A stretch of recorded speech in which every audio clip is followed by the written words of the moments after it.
What's up guys, welcome back to the video. So today we're going to be learning about dynamic routes in React.js. So let's get started. So dynamic routes are not like normal routes, or basically the static routes, which are also kind of called as normal routes. So these are like the normal routes or the static routes. So this is a normal or static, and all these are the same thing. So those are normal or static routes. But the dynamic route is different. It depends on the URL parameter which we are going to be passing. So over here actually though, we're gonna be passing it over here. So that's how it's gonna get the information and stuff. So that's how these dynamic routes work. So let's go ahead and see how we can do that. So first of all, for this, I'm gonna be creating a new file, and let's go ahead and name this as products. And there we go. And I'm gonna be copying. Let's see what we have.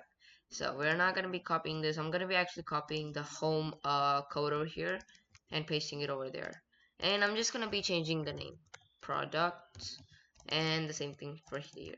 So there we go. So now that should be there. And now I'm gonna be actually copying this and putting it over here. The reason why we are putting it, because we want actually a navbar. We want this to be appearing in the navbar, so that's why. So we're gonna be having that, and this is gonna be having over there. And now if we go over here, so our products page appear, but if we click on it, page not found, because the route does not exist. So we're going to be creating the route over here.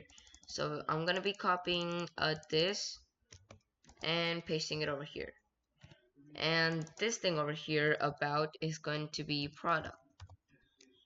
And there we go, products. So let's see, yeah.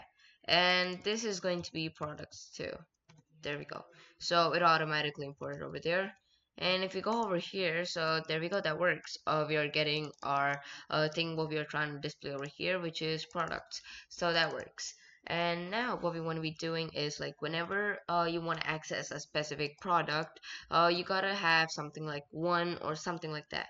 So that's what we want to be doing. So let's go ahead and see how to do that.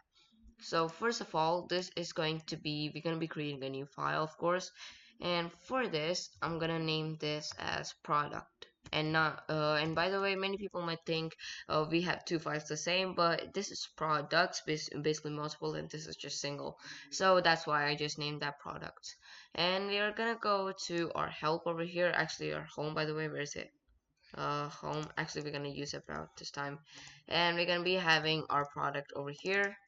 And I'm gonna be removing this about and putting product, and the same thing over here. So now that should work. And by the way, this should not appear in the navbar because this is kind of like a URL param, so basically a parameter. So it should appear like in the routes or so. So for that, what you can do is you can either use a nested route or like having a normal route. So I'll show you guys in both ways how you can do it. So I'm actually gonna remove that. So there we go. So I'm gonna show you guys the nested route because that's like the easiest way you can do it. So by the way, till here, this is gonna appear, by the way. So products page is still the same, and if we go to slash product, and it's gonna give page not found. So we have to fix that, by the way. So first of all, we have to define our route. So here we're gonna define the route, and there we go. I'm gonna be pasting it 3 times because we need 3 products for me. So if you guys want, you guys can paste it multiple times, but this is not the right way, of course, as I said, you guys. But yeah, so this is going to be going to the product. Actually, it's not that there. And we have to import this. So I'm gonna be copying this and pasting it over here. So let's go and copy that and paste it over here. And I'm gonna, of course, change these. There, and now that should be good.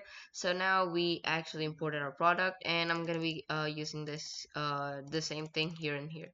So these 2 times, let's go ahead and paste that, and there.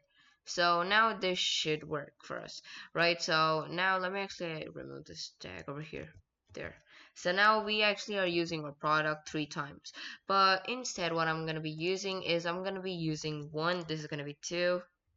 This is the second one, is going to be 2 over here, and this is going to be 3. Basically 3 products. This is the first product. If we type slash product slash 1, it's gonna go to here. If it's slash 2, it's gonna go over here. If it's slash 3, it's gonna go over here.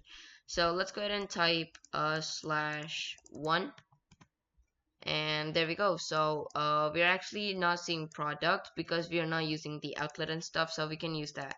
So we can actually use an outlet. There we go.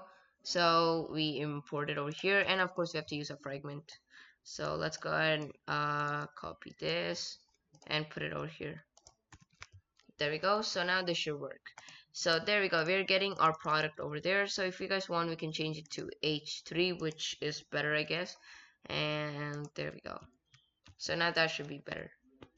So we are actually getting our product. So actually, I thought I changed this. Okay, that's fine. So we're getting our product over here. So it works actually. So we are actually getting our product. But if I type /2, it works too. And 3 also does work. But let's say I have multiple products. I can always be doing this again and again. And it's of course gonna take a lot of lines over here. We already have like a lot of lines. But this is gonna cause a problem sometimes.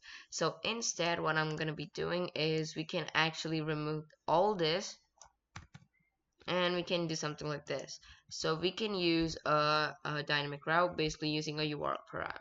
So for that, what we can be doing is we can be using something like this. So we're gonna have maybe like product ID, I guess. That should be better. And there we go.